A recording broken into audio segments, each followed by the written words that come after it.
here, Brent McMahon 3, TikTok and YouTube. We're out here at Angel Park, Super Bowl 58. Big time special guest here, one of the NFL all-time greats.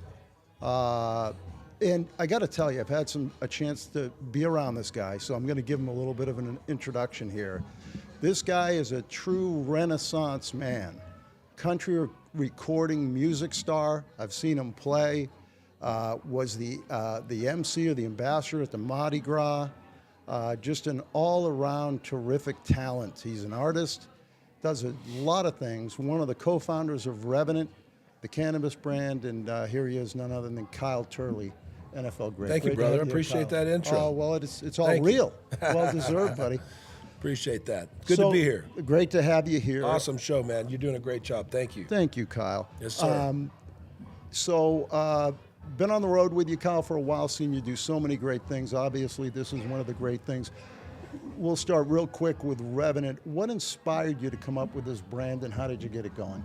I've been in the industry for about 10 years, and we started this with the message. And I saw the opportunity in business, and I got into the CBD business with my company, NeuroXPF.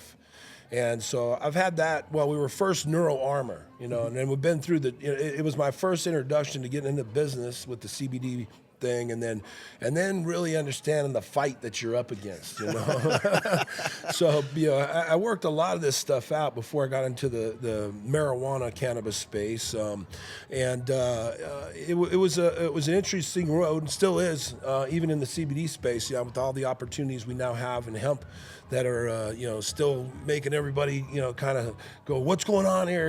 Right.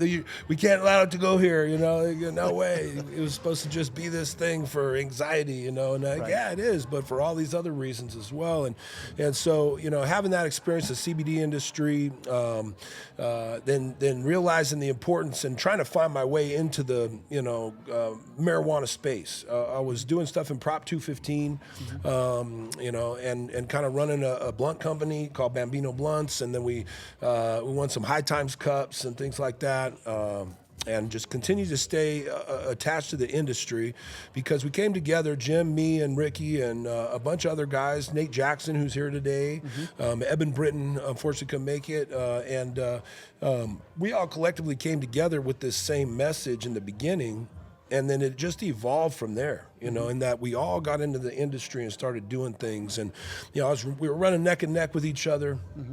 And I just decided 3 years ago that this got to stop. We gotta come together. Everybody's got their things, and now we can take those things and we can bring them together, and now we can create something that could really make a push to get rid of all this, nonsense out here when it comes to this plant. And so we started Revenant because it helps save all of our lives collectively, as we all, can be around each other for this time that we've had, to speak about this message, to see each other in the industry, and then realize we got to do something together. And so we started it, and it was originally Jim, me, Eben, Ricky, and Ricky then has gone on to do Heisman, and now it's back come around where we're rallying the wagons now again, and going to make a huge push in the industry to keep having everybody be a part of everything that we have going on, because we know what we're up against, like I said, and we have strength in numbers, and collectively I think especially us as athletes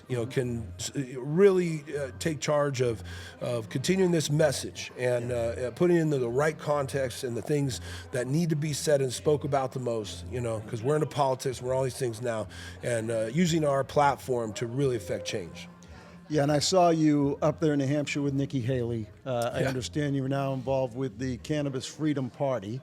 That's right. With Jim McMahon and yourself. I've had a chance to see you speak, Kyle. You're one of the more eloquent, defined speakers out there on this subject. And anybody out there you got a podcast, you've got any kind of a platform, and you want somebody who knows what they're talking about, who's got the experience, you want to have Kyle Turley on your program, because this guy can speak to this stuff as good as anybody.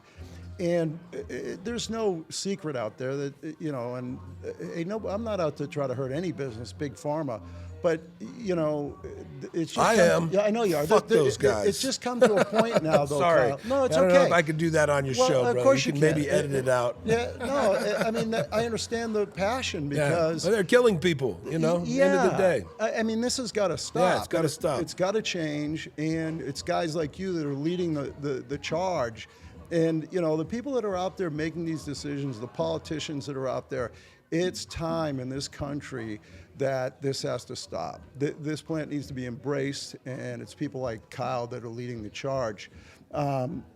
So I know you got a lot going on, but I'm always enthralled with your football career. I know you grew up in Southern California. That's right. Moreno Valley kid. Yeah. And in that area. The IE, the old 909. There it is.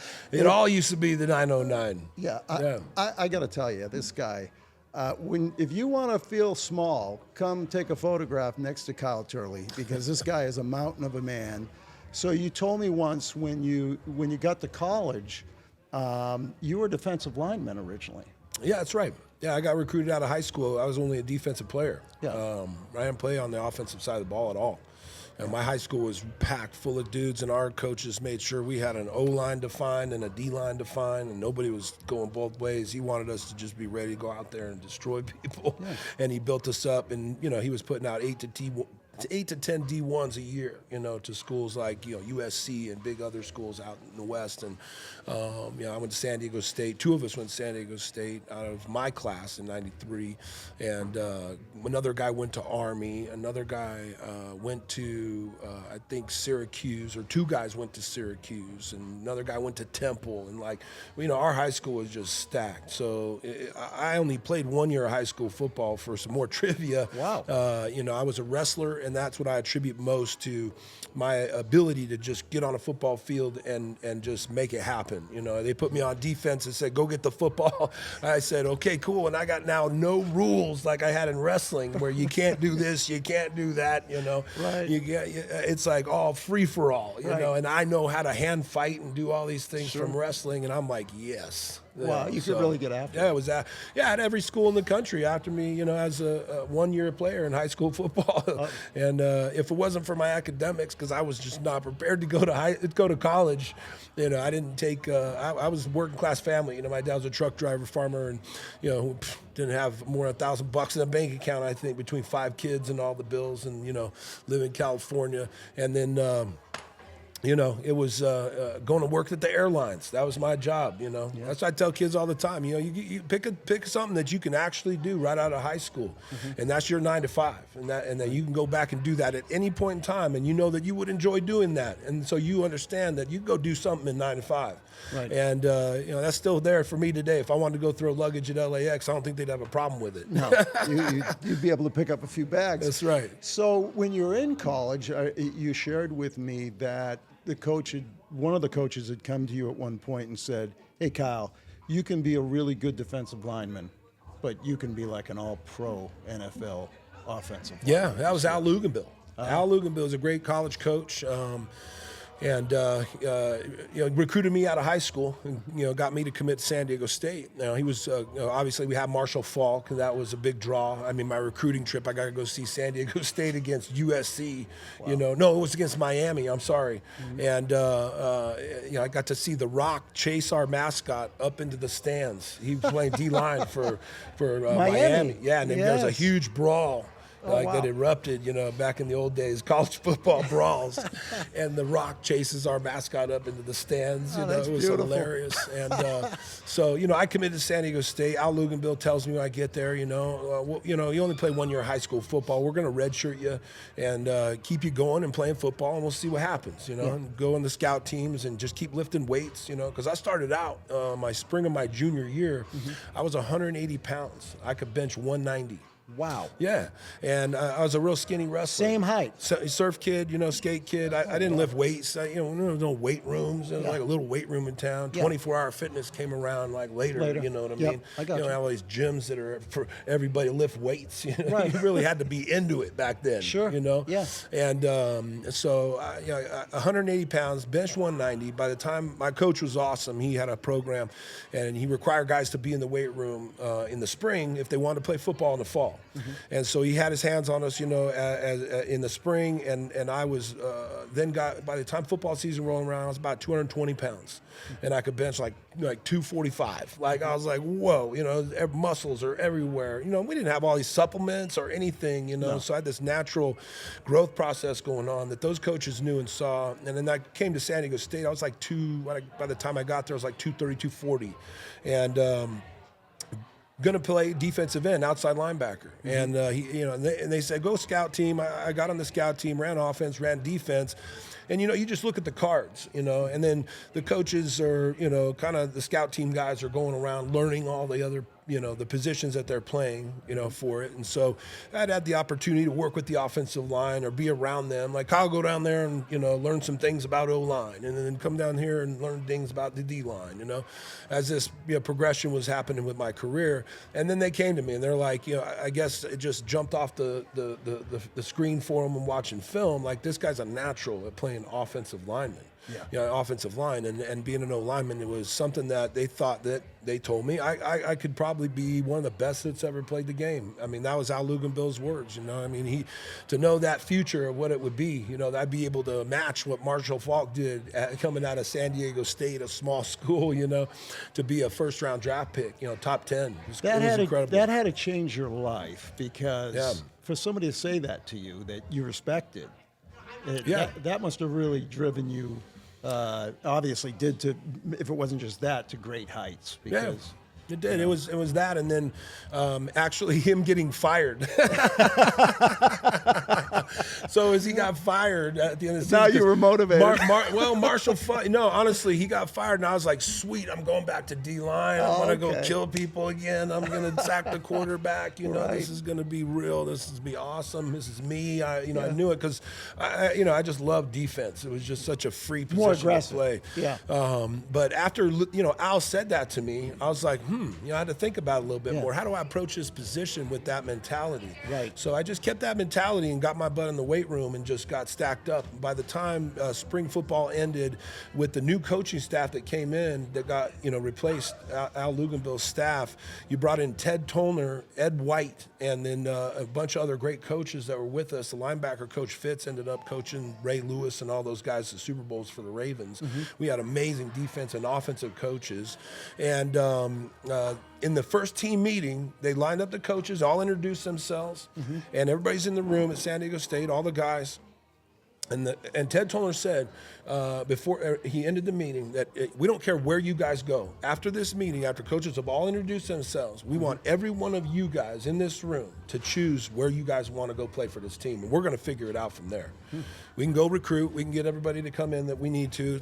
We know what you guys are here to do. So wherever you guys feel like you're best served, and the coaches that you were introduced to here, we want you to go to those rooms tonight. I was the last one in the quad out there. No, I was the last one standing out there. I remember everybody had gone into a room, and I'm just standing out there going, damn. I want to go in that defensive room so bad. I want to just step in there and just let's go, all the movies you grew up watching, and just go kill the quarterback, it's so much fun. And running everybody down, tackling people.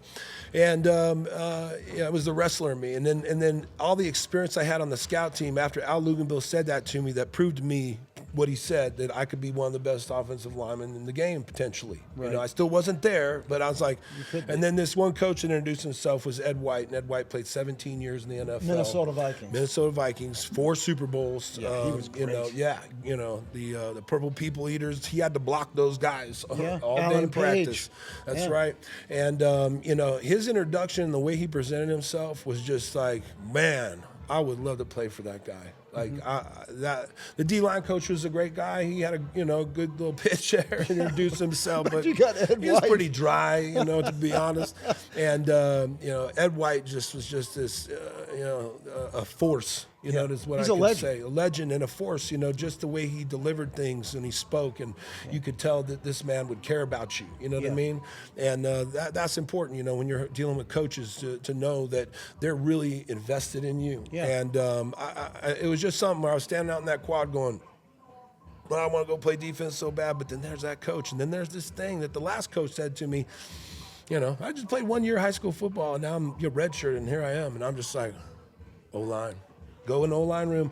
The last one in there, and they were like, Coach White was like, he's like, I was wondering if you were going to make it. I know how it is, because he was a D lineman at Cal Berkeley. Oh, okay. And he got drafted as a D lineman and went to Minnesota Vikings as a D lineman and switched to O-line. Wow. Yeah, it was that was a an big interesting story. moment in your life. It was everything, you know. Yeah, and you made the right decision.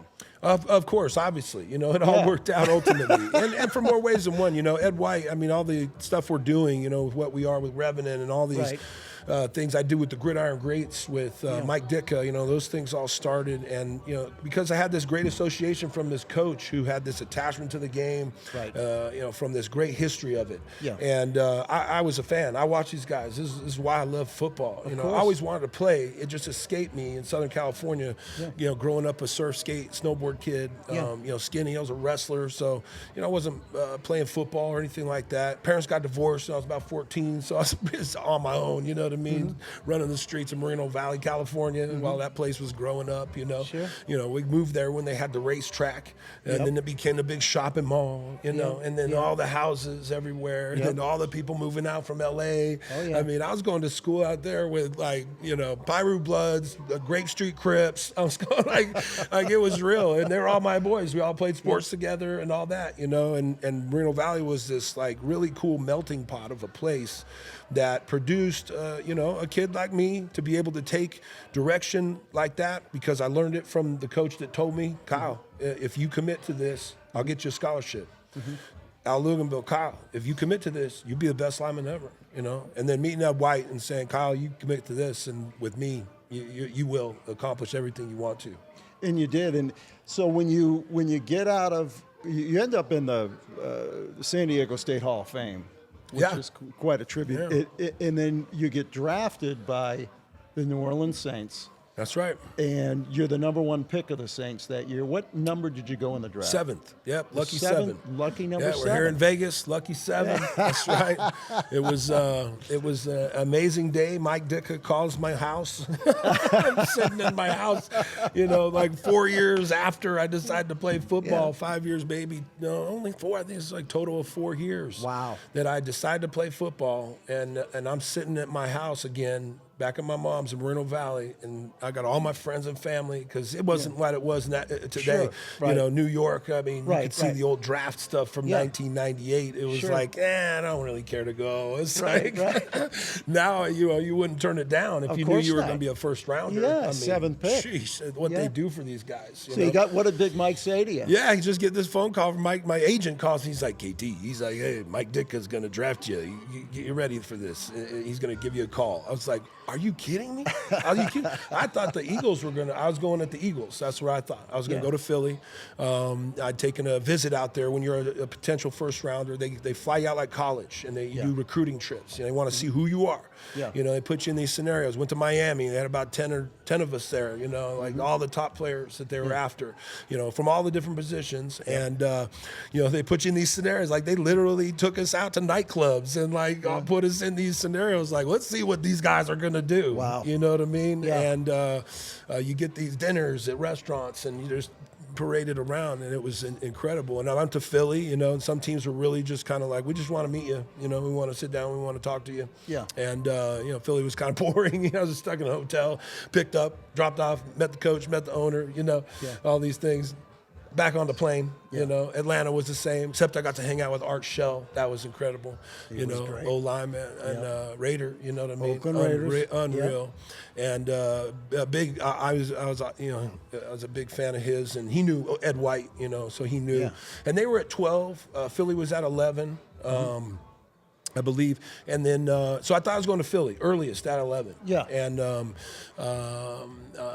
so out of nowhere, my agent calls me that day, and he's like, KT, Mike Ditka's going to call you. They're going to draft you the 7th pick. I was like, what in the world? Unreal. Was that Hebert who was the quarterback at that time? Who was the? Yeah, no, Bobby was gone. Bobby man. was gone. Yeah, Who was gone. Who was we had everybody, man, that played quarterback in the NFL. That's why they were looking to protect him. Yeah, it was crazy, man. I played with all the Billy Joes, Billy Joe Hobart, Billy Joe Tolliver, yeah. Gotcha. I played with Jeff Blake. I played with Kerry Collins, Danny Werfel, Jake Delhomme, Aaron Brooks. It was a turnstile, Gotcha. From quarterbacks. We had a great year with Aaron Brooks. We could have even had as great a year, better with Jake Delhomme, who took the Carolina Panthers to the Super Bowl the year after we all got traded. Yes. And I went to St. Louis. Yeah. Yeah. And you had a great run there too. Yeah, a quick run, but a great season that I had, 2003 with them. We should have went to the Super Bowl that year. Jake Delhomme beats us double overtime in the second round of the playoffs. That was the greatest show on turf, right? Yeah, man. Marshall we had it. Falk, you had them all. That was we a had great it all. team. We had them. We should have won. They lined Jason Sehorn up on Steve Smith, senior. You don't do that.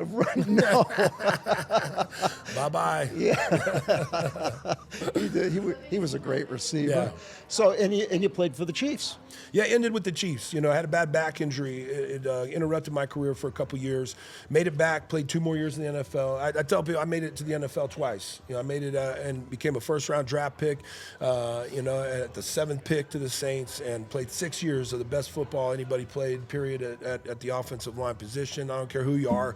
You can say whatever. This guy was a better technician, that and the other. My career, I'll put it up against any position in the NFL for the first 6 years of my career, that I was as good as anybody should have been at a position playing for a team.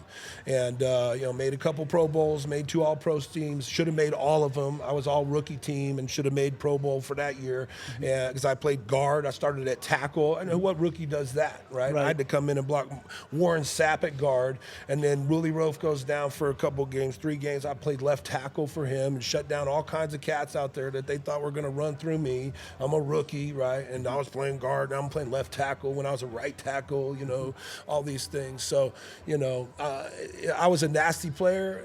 I played through the whistle, It was what was my that was my job. Why does that job. not surprise me? Yeah, that's the job, man. That's the job. I got you. Well, what a storied career. And so back to the future here, you got a lot going on. I know recently you're now with the Cannabis Freedom Party, and really, I'm familiar with some of the guys that represent the company, and you really are the leading spokesperson. You're out there. I saw you with the Minnesota congressman a couple of weeks ago. You were with Nikki Haley. And so how do you go about trying to influence the laws in our country when it comes to cannabis? And Sure, yeah. We started the Cannabis Freedom Party. This year's a big year for cannabis. It's not just to go and be, popular and try to run for president and, help our companies, and then we're just doing this for that. There's a lot of things at stake this year in D.C. for cannabis that can really change some things for our industry and for this plant to have its opportunity. You have the Safe Banking Act that is a real thing at play that needs to pass, that allows about $1 trillion of unbankable cash right now. Like, we don't need this in America, right? We're all being overtaxed on everything, and our food prices are going up, and yet there's $1 trillion of unbankable cash sitting out there. Does that make any sense? Yeah, all these states are continuing to post their yearly earnings of 1.4 billion, 2.3 billion, 3.3 billion. States around the country. 30 billion and 33 billion in California. Simultaneously with declining alcohol sales. 100%. And so there's all this opportunity for our economy to benefit from these things passing, to the rescheduling of cannabis. I'd love to have it descheduled, of course. Make it all hemp. That's what it should be. Drop it to a Schedule 5 like you did with hemp, and that'll resolve everything. But they're not going to do that. They think that they know things and they're going to put a handle on this. And so dropping it to a Schedule 3 drug is all we have hope for. I would love to have it descheduled, period, like everybody else that knows cannabis. But there's a real thing on the table to deschedule or reschedule cannabis to a Schedule 3 drug. And a Schedule 3 drug allows it to finally be tested on humans. And so we're really, trying to push these things. And there's another one with the hemp. There's a hemp bill in play where hemp has the opportunity to increase to 1% THC.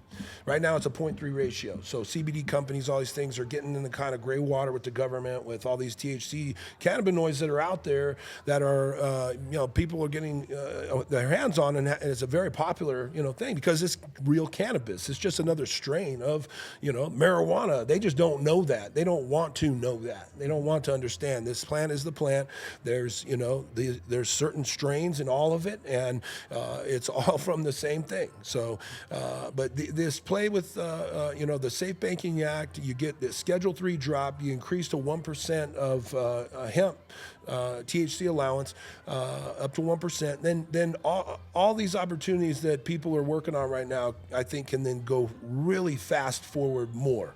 Right now as a Schedule 1 drug, you can't test it on humans, so you have all the reefer madness still available out there that people are spewing, Stigma. of why it shouldn't go to Schedule 3. People are killing kids, this, that, and the other. And, some girl in California got off a murder, because they said she was crazy on marijuana. Like, that didn't happen. What's wrong with you people? But that's because they can continue to play semantics in conversations and prescribe drugs. Yeah, exactly. And their interests. Their interests are in the pharmaceutical companies that have killed over 25 million people in America or more. And that has to end, but these real things in politics can happen. That's why we're running the Cannabis Freedom Party. We're going to try to do that and affect change. We know we're not going to win anything, that'd be great. You never know. The surprise, out of nowhere, right? Wow, America finally woke up. You know what? Why don't we vote for these guys? No, it ain't going to happen. People are going to vote their party choice. Unfortunately, we have this two-party system. A third party needs to, come into play here. And I don't know, what are we going to do? You start the Federalist Party. We're going to dig up George Washington or something. That's not going to happen, right? We live where we live. This is America. We should have one party, the American Party, and as this two-party system goes and how it's continuing to drive everyone apart in this country, that's all they're doing. That's their charge. They love the chaos because then they can keep raising food prices while $1 trillion of cash is sitting out here people don't know about, or seem to care about because they have their ways of being able to, control the conversation. So if we can take that away from them, drop this Schedule 3 down, then the truth comes out. The endogenous cannabinoid system is the #1 regulatory system in the human body, and that being exposed will allow all of these things to now thrive and put gas pedal to everything else to get to just normalize to where everything is taxable, like it is with hemp and everything else and alcohol. And, if the hemp industry can operate just as any other business, then the marijuana industry should be able to operate as any other business. And right now you just have all of these unreal, egregious things going on against the cannabis industry that have to be resolved. And right now, if we can get pushed through these three things, then there'll be a lot to benefit from. And I think everything will move fast forward, like way faster. Because that's how it's been. That's how it's been. It came down, Prop 215, Prop 264. People are going to have their opinions. It's going to come, all this stuff's going to fix itself out because the industry's growing and all these people are invested in it. All these politicians got their hands in cannabis companies and are benefiting from it. And as you said, alcohol sales are going down, cannabis sales are going up. So they're going to flop sides as soon as the money flops sides. True. Kyle, how do people get in touch with you if they want to donate to the Freedom Party, if they're interested in talking to you as an advocate? How do they reach Kyle Turley? Yeah, well, you follow me on all social media platforms or just Google, my name, Kyle Turley, and what we got going on, cannabis. And, everything's going to pop up for you. But at the Cannabis Freedom Party, we just launched our website, cannabisfreedomparty.com. And people can go there. People can donate. People can learn about what we're trying to do briefly, in our representation on our website. And then go to the internet and follow our story. Punch in my name, punch in Jim's name, Ricky Williams. All these guys are involved. We're going to continue to grow this community of athletes in cannabis, veterans in cannabis. We have our whole veteran approach, our line of mission products, Purple Heart, all these other things that we're doing with our veterans that are a part of this company. And, we're going to continue to push forward all these political agendas, support the candidates that are for cannabis. You mentioned I saw Nikki Haley. I went up to the New Hampshire primaries. We're going to meet these people where they stand, and we're going to let them know why we're there. We're there for cannabis. We don't believe in a two-party system. We don't want this. We don't, everybody's going to vote where they're going to vote, but you should be voting for cannabis. And, Nikki Haley's handshake and response was positive. She has a combat veteran husband, a lot of real incentive there. She said, yes, we're going to get this done. It's going to happen in the States. This is what she likes to say. She didn't want to go the federal, let's drop it, right? And then meeting Dean Phillips, he's the only Democrat candidate opposing Biden, I guess, out there. That's true. Nobody else has, the balls to get out there and do it. And he does. I met the man. I felt really good about the guy, his story, adopted, came across, an unbelievable family being adopted into, and never lost sight of what could have happened to him if he wasn't in this privileged life. And seems to be a great candidate. Was very receptive to cannabis, and what I had to say when I met him as well. So couldn't get in the Trump rally. The line was a mile long and it was 10 degrees. I was going to say, I think that whether it be former President Trump or President Biden or any of these guys that do end up holding the office, they'd be well served to reach out to a guy like Kyle Turley with all his background and knowledge. Here's a guy who was all-pro in the NFL. He's been around it. It helped save his life. And he's really educated. He's a great advocate for it. And I just think that voices like this need to be heard, and Kyle's a great place to start. Kyle, thank you, brother. Great opportunity having you on here today at Brett McMahon's My 15 Minutes. Great to be with you, always. Always, brother. Yes, sir. My man, thank you, man. Kyle Thank you, brother. Thank you, buddy. Yes, sir.